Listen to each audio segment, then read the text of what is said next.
Okay. Wow, good to know you're still alive. What are you talking about? Of course I'm alive. You were gone for like 8 months. No, I wasn't. Yes, you were. Look at your YouTube page. Well, I've been thriving on Patreon, mind you. No, you haven't. I made a video. That you didn't release because it was trash. And I'm making one right now. How did this channel get this many subscribers?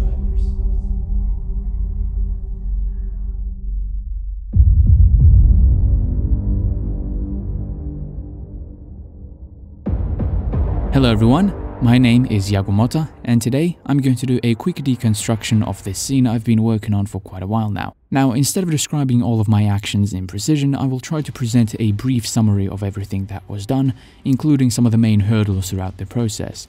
So without any further ado,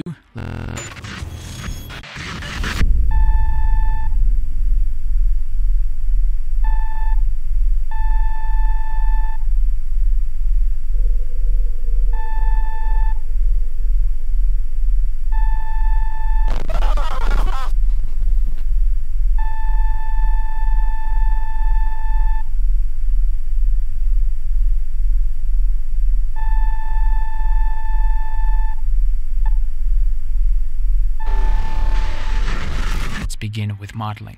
From sculpting to rigging, the whole process was actually pretty unremarkable.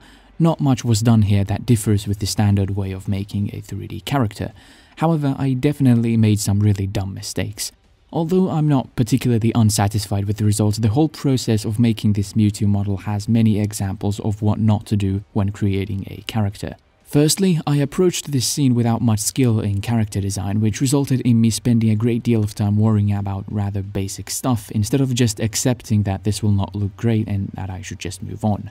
Furthermore, I was rather unsure about the pose he would have, and I began making everything while in this initial pose. Because of this, I added lots of details in places that wouldn't even be visible in the render. Anyway, after I was done with the mediocre retopology work and the long unwrapping and texturing processes, which almost made me want to quit 3D, it was time to rig and pose the character.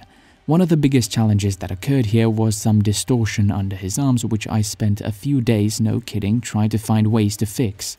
From that, I learned the corrective smooth modifier can be pretty dang useful.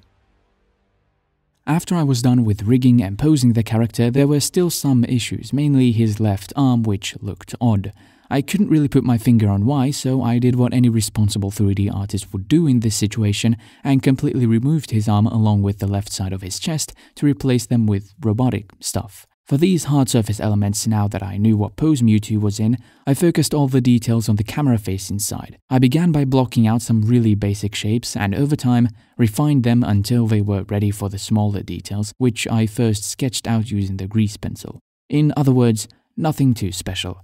When planning the details, I tried following specific patterns, like adding them mostly just on the peripheral areas of some of the basic shapes to create some sort of visual consistency and make it easier to look at.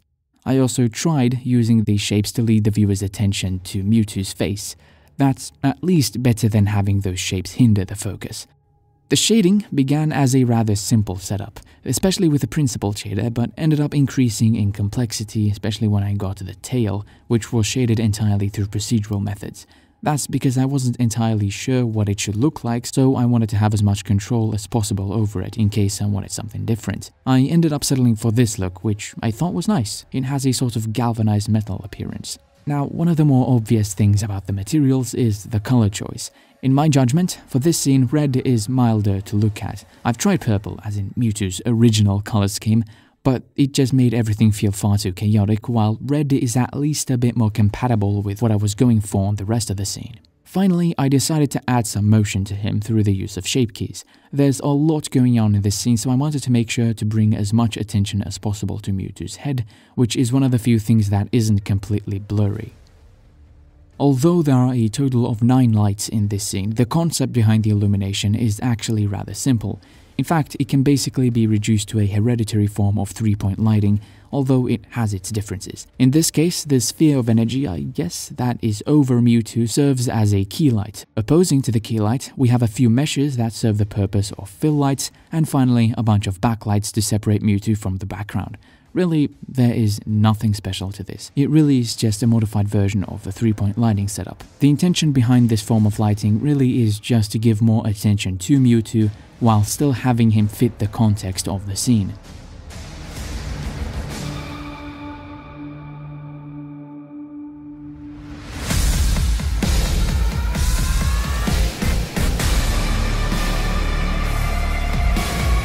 Alright, let's get to the best part of this whole thing. When I started creating some of these volumetric effects, I focused on background elements which, although not very visible in the final render, helped reinforce the composition of the scene, something rather obvious when you look at how simple some of these shapes are.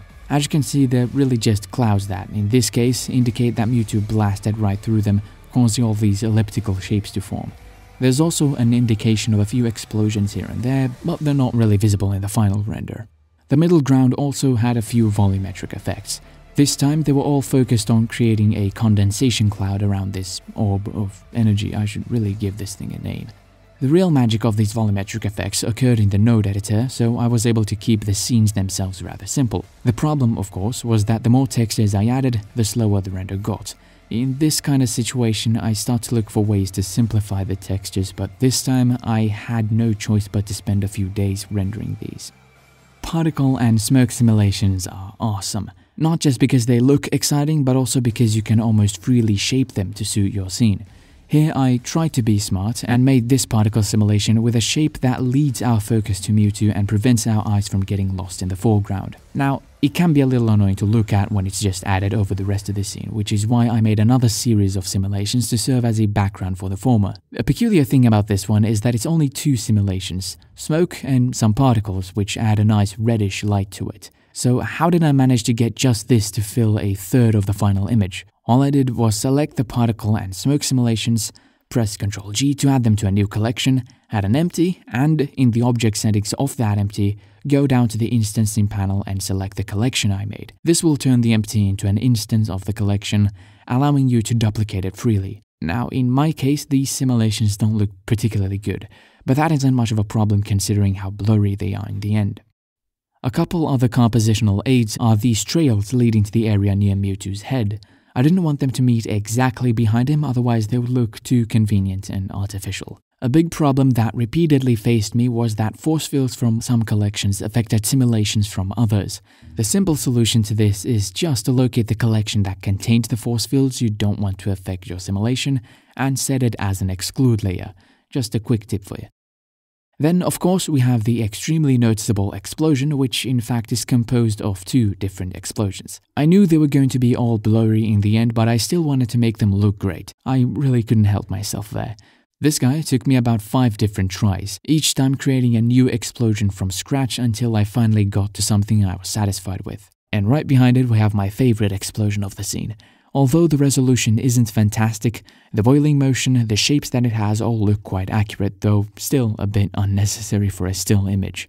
These explosions can make the scene a bit messy, so I decided to further separate Mewtwo from the background by adding these faint simulations around him.